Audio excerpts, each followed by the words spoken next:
Hello, sisters. This is Ola Davis with episode number 90 of the When Marriage Hurts podcast.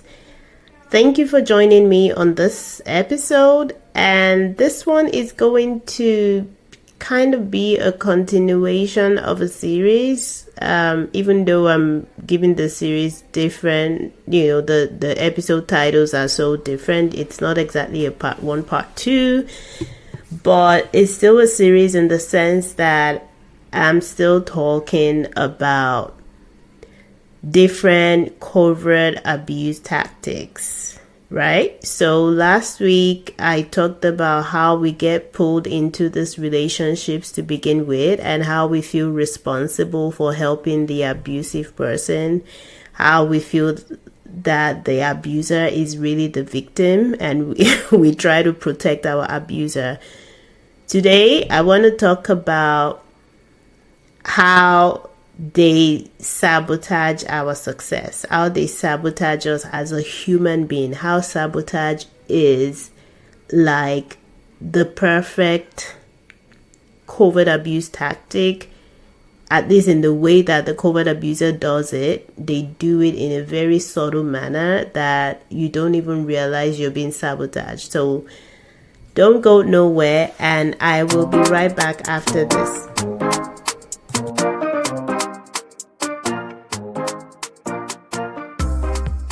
Hey sis, welcome to the When Marriage Hurts podcast. I'm your host, Ola Davis. My mission is to help Christian women in painful marriages become aware of the marriage lies our society and religion has programmed our heads with. Are you tired of marriage advice that always blames you for whatever goes wrong in your marriage? Have you attended all the marriage seminars seeking help only to be blamed and shamed for your marriage problems? Has your marriage become the source of your greatest pain? Have you lost hope of being happily married? Are you just hanging in for the sake of your kids? I've been there before. I know what it is like to feel alone in marriage, yet feel trapped by the wedding vows that I made. Together, we will discover scriptural truths that set us free from the pain so that healing can begin. Oh yeah, let's shake some tables.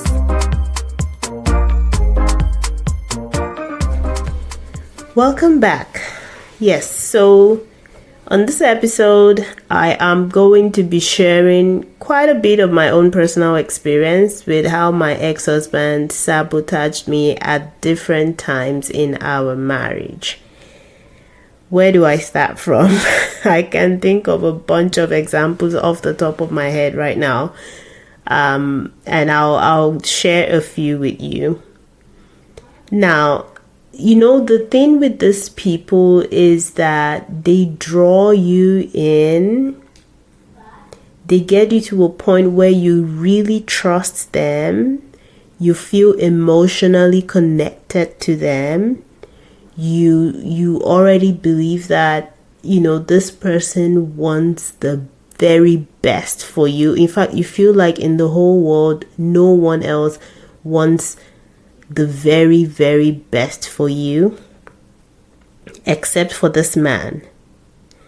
So when they begin to sabotage you, it's hard to really identify it for what it is, because they do it in such a subtle way, in such a subtle manner.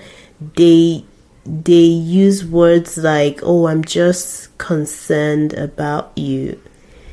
So it doesn't seem like there's any malicious intent. So while they are sabotaging you, it really feels like it's coming from a place of love. I'll give you a few examples. So I can remember when we moved to Canada, right? When we moved to Canada, and I had this goal of going back to school and being a social worker, right? And I did my research. I found out that I could get government aid in paying for school and some living expenses so that I can go back to school and get my degree in social work. And I was kind of excited about that. I was like, oh, you mean I don't have to just take loans? I could get some grant as well. I was really excited about that, and I shared it with my husband at the time. And he just had this look on his face. Like, he didn't say these words, but he had that look of contempt on his face. Or no, not contempt, really. It's like the way someone looks at you when they think you've just said the most ridiculous thing ever. Right. That was the expression he had on his face. And he just shook his head and he was like, no, you can't do that now. It's important that you get a job. Guys, this guy was making enough money to support the family for me to go to school. He just didn't want me to go to school. Now, this one, because of the look of amusement or disgust that he had, that he gave me, it didn't seem like a really, really covert form of sabotage, right? But mind you, this was already 9 years into this abusive marriage. So at that point, it wasn't as covert as it used to be at the very beginning. Okay, so an example that I can think of a few years before the example that I just gave about going back to school was back in Nigeria. I had this important exam to take. Our daughter was just, at that point, I think she was like a year old. Yeah, she was, but she wasn't walking yet, right? She was still crawling. Somewhere around that, maybe not even a year. I don't think she was actually a year old yet. Yeah, she wasn't. She was a few months old, probably like 9-10 months or something like that. And I had this important exam to take. And interestingly, it was on a Sunday. It was on a Sunday afternoon. So we were going to go to church. And then the plan was that we would go to church and then my husband would return home with the baby and I would take a cab to go take my exam. And I had informed him of this several weeks ahead.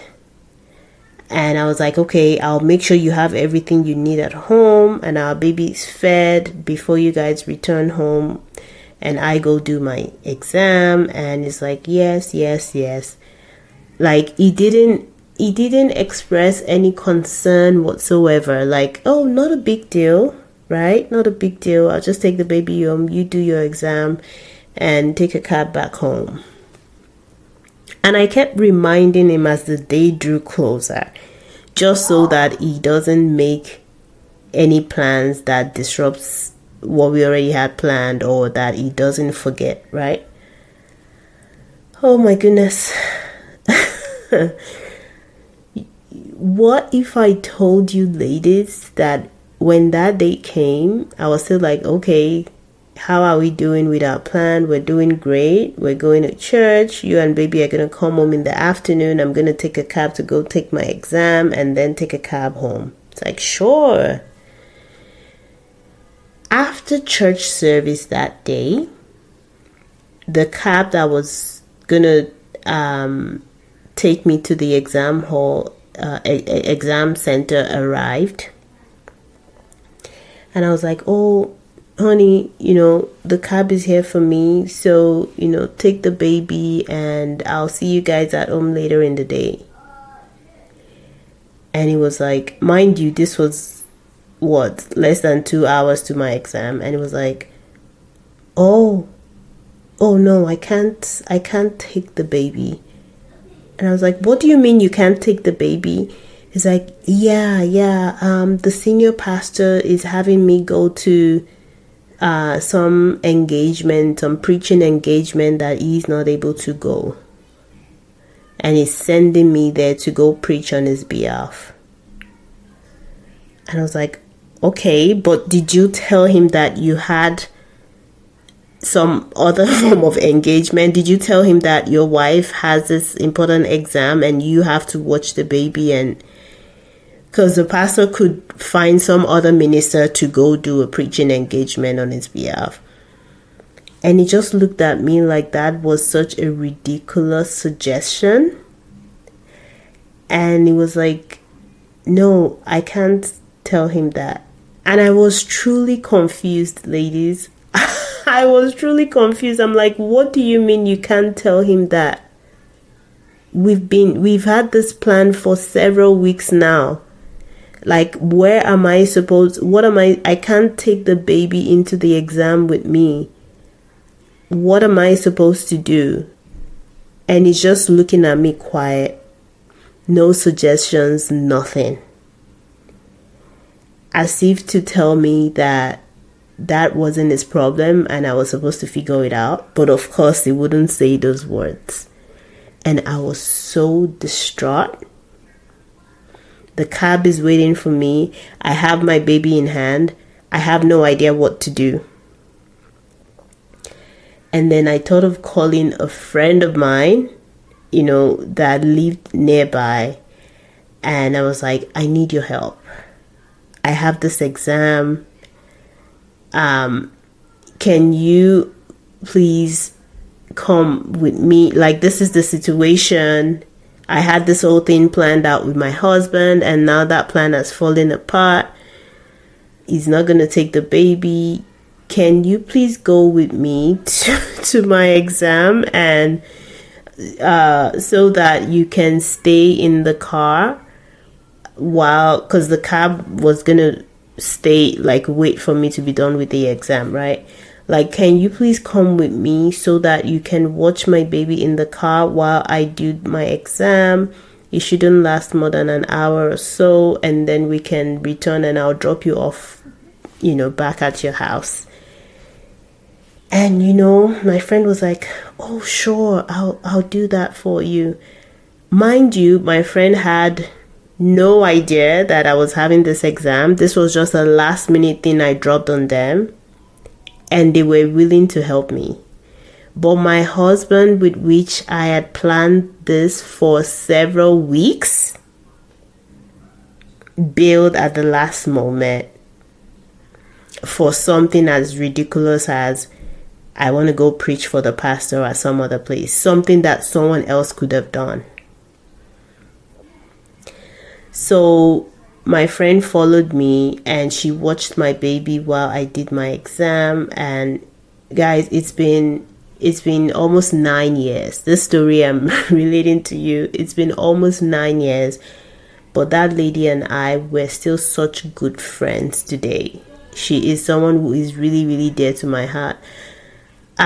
So now when I relay that story to people, they don't really see where my husband tried to sabotage me. They don't see it in that light, right? Especially because when they ask questions like, okay, but when you first brought up the plan, did he agree to it? And I'm like, yes, he did agree to it. So in their minds, they're like, well, that means he wasn't trying to sabotage you. He just had a last minute thing. In retrospect, I even doubt if it was a last minute thing, But that's the thing with covert abusers. They abuse you in such a way that they come out looking innocent.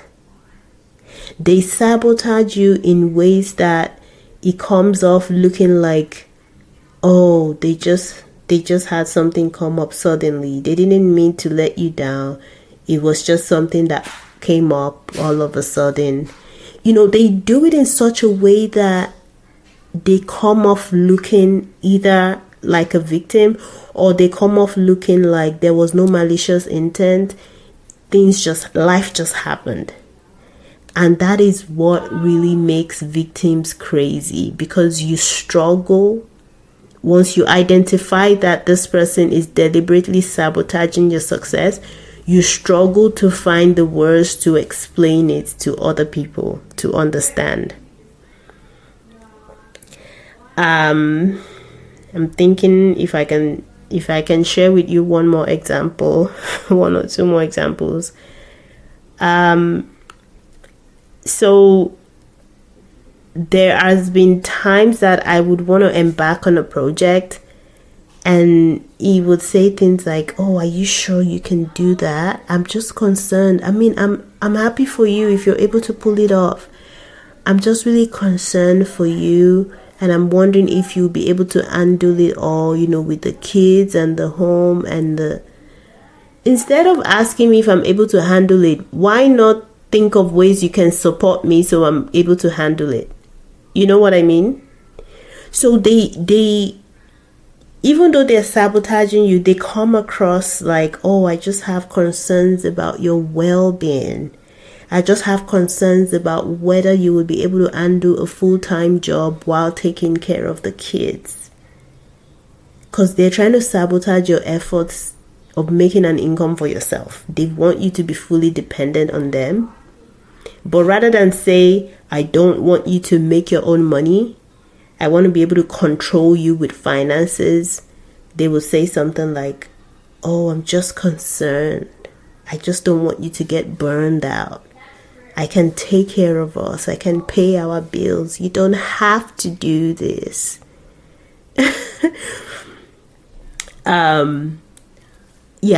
I'll share just this one more example, and then we'll wrap up this episode.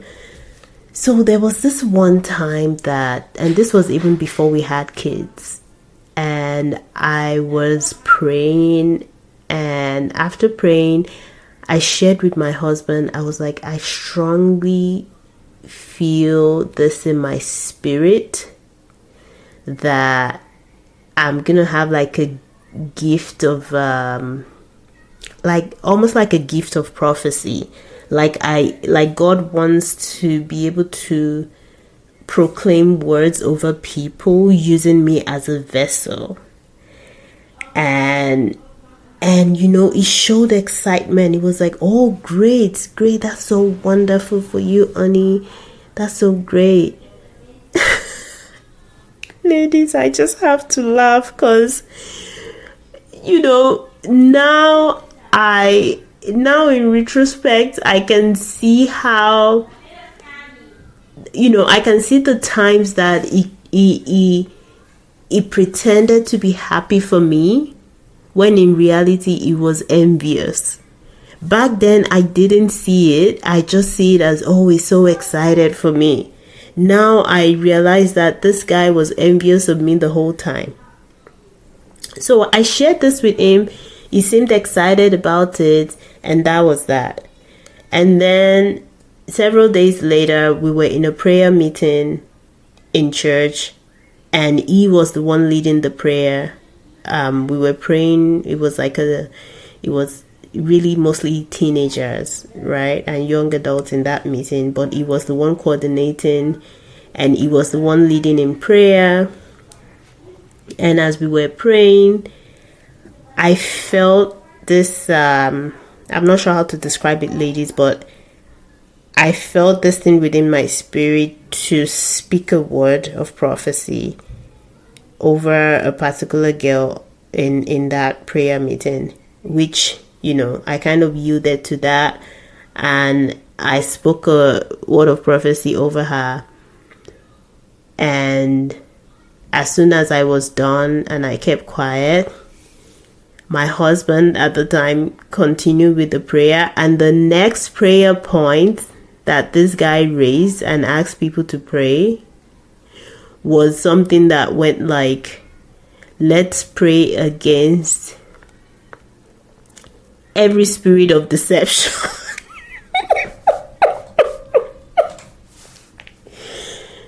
Oh my God, ladies. Let's pray against every spirit of deception. Every word of something like every word of prophecy that is not of God. And what I had spoken over this person was positive, by the way.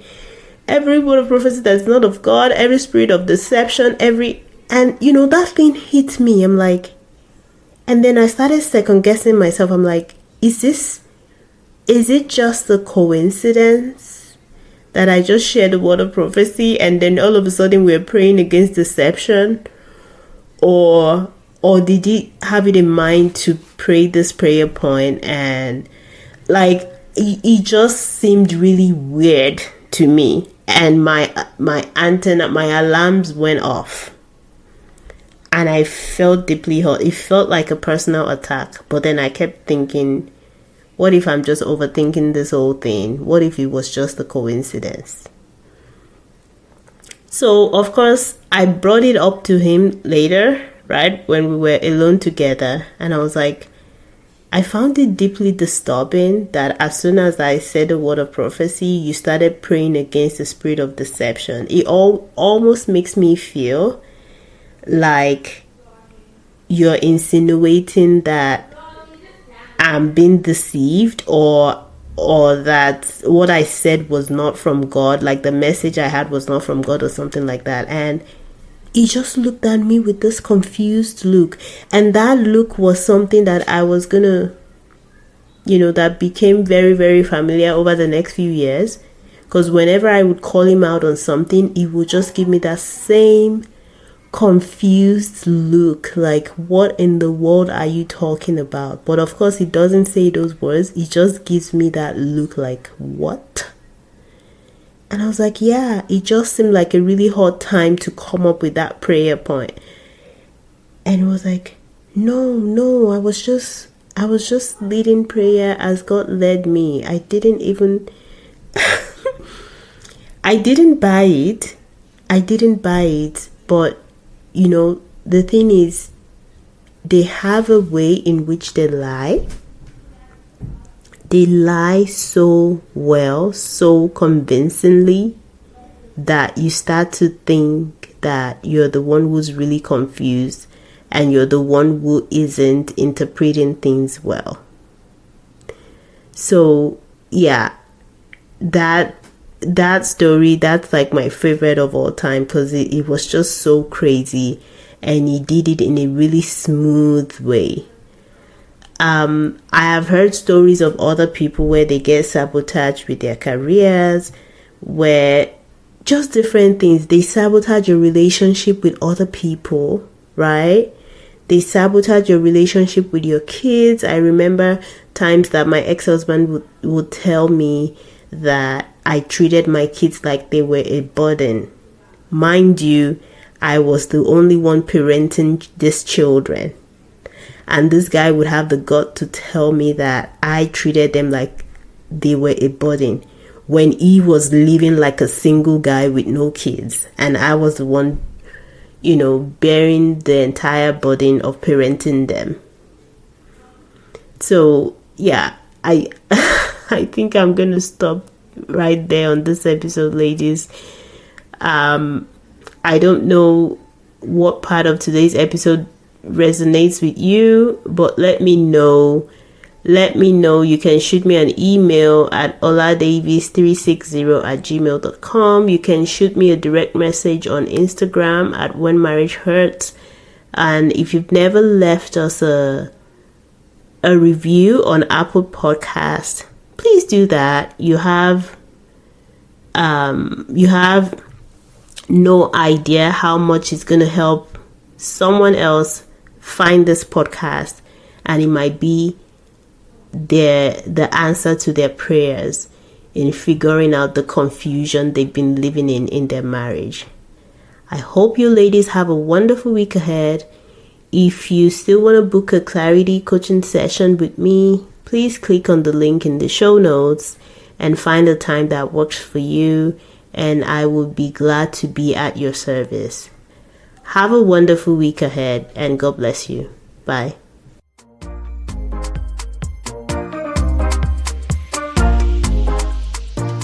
Has this podcast blessed you?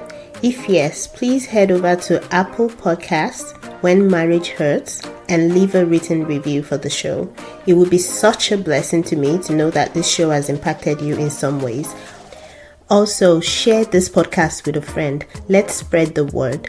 Lastly, if you would like to be a part of a community of like-minded women of faith who are on a journey to living the best life God has for them despite their marriage challenges, join our Facebook group, When Marriage Hurts. Until next time, remember these words of Jesus. Come to me, all of you who are weary and carry heavy burdens, and I will give you rest.